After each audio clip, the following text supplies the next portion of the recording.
Sa pagtatanggal naman ng harmonic balancer.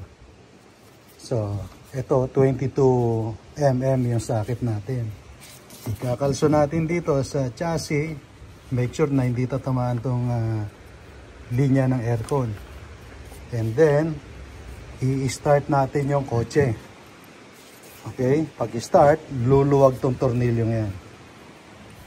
So, start natin. Yan. Yun. Narinig nyo, lumagatik.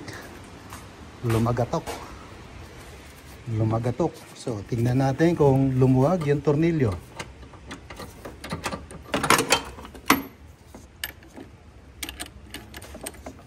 Yan. Ayan, mga kapatid. Nakita nyo, lumuwag. So, yan ang technique sa pagtatanggal ating harmonic balancer. So, pwede na natin kamayin yan.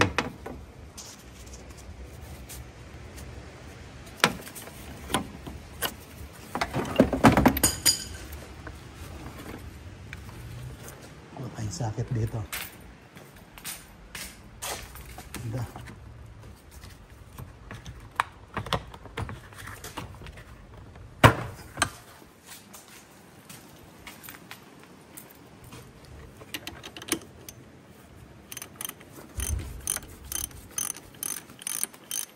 So, ganyan lang kasimple pagtatanggal ng tornilyo ng harmonic balancer.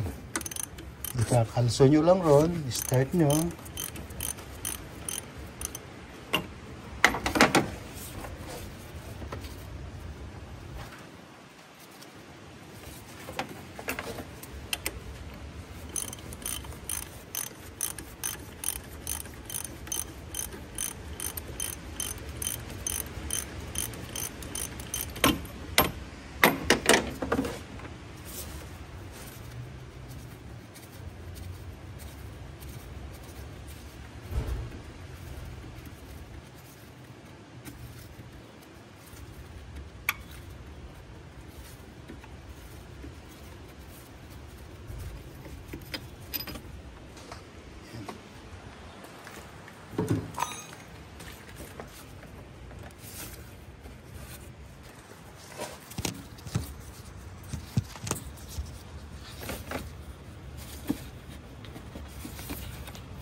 Wala tayong puller kaya